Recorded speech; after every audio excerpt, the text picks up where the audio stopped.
Maailma muuttuu ja suhteemme metsiin sen mukana.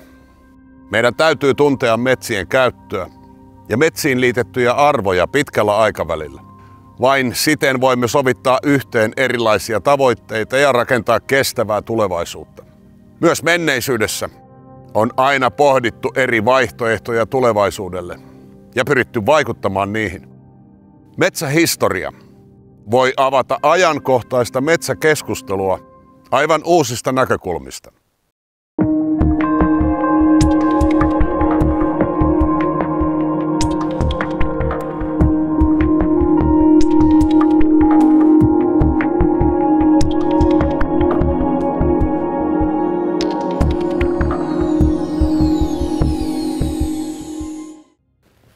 Miksi soita piti ojittaa? Suomi on Euroopan runsassoisin ja yksi maailman soistuneimmista maista. Suomen maapinta-alasta on luonnontilaista suota ollut 1/3, eli noin 10 miljoonaa hehtaaria. Näistä on metsän kasvatuksen tarpeisiin ojitettu yli puolet. Ojitus on muuttanut Suomen luontoa ja maisemaa, mutta samalla se on merkittävästi kasvattanut metsien puuston määrää ja tukenut hyvinvointivaltion rakentamista. Suhteemme suohon on 1900-luvun jälkipuolella kokenut muutoksen. Kansan uskomuksissa suo yhdistyi kuolemaan ja tauteihin, mutta myös virvatuliin ja kätkettyihin aarteisiin. Suo oli ihmiselle vaarallinen, hyödytön ja vaikeakulkuinen alue, jopa Jumalan ihmiselle asettama koettelemus. 1600-luvun lopun suurten kuolonvuosien jälkeen väkiluku oli saatava kasvuun ja maatalous tuottamaan. Valistusaatteen hengessä soita ryhdyttiin muuttamaan pelloiksi. Suon kuivausta edistettiin valistuksella, kannustimilla ja raivaaja-eetoksella. Ja tosta se alkaa.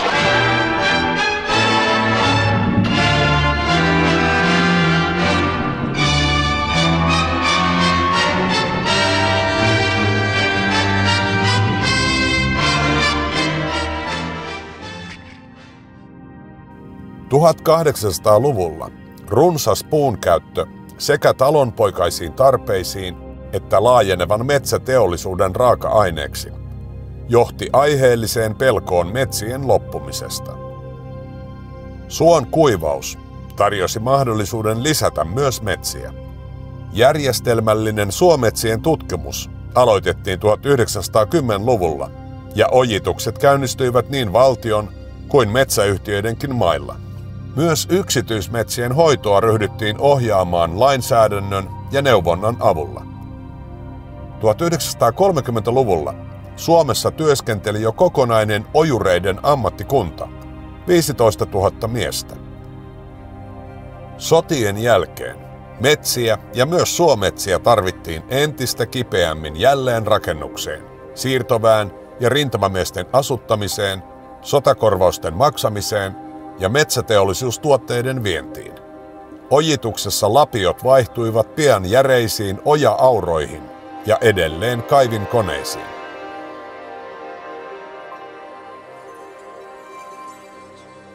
–1960-luvulla mittavat hakkuut edellyttivät jo tehokkaampaa metsän parannusta. Kun puuta aiempaa enemmän käyttävä laajeneva metsäteollisuus nosti elintasoa ja edisti yhteiskunnallista kehitystä Suomessa. Suomen soiden laaja-alaisimmat muutokset koettiin 1960–1970-luvuilla. Metsätaloutta tehostettiin eri tavoin, mutta suurin projekti oli soiden ojitus, joka lopulta kattoi lähes 6 miljoonaa hehtaaria. Suomi tarvitsi puuta, ja vuosittainen kasvu kaksinkertaistuikin seuraavan 50 vuoden aikana. Tämä on se suo, jonka isä ojitti.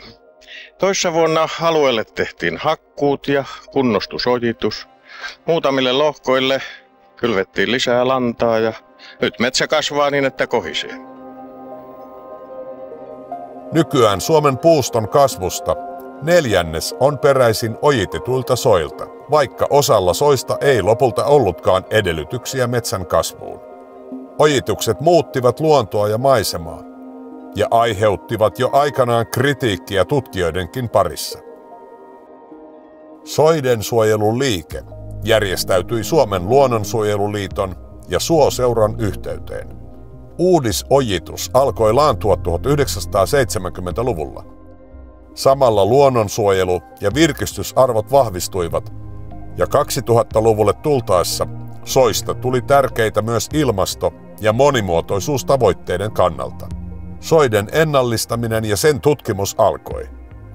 Ihmisten ja yhteiskunnan suhtautuminen soihin on merkittävästi muuttunut. Soita hyödynnetään virkistysalueina. Niitä myös tutkitaan eri tieteenaloilla yhä monipuolisemmin. Nykyään suot nähdään edelleen tärkeinä taloudelle, mutta myös luonnon monimuotoisuudelle, ilmastolle ja ihmisten hyvinvoinnille.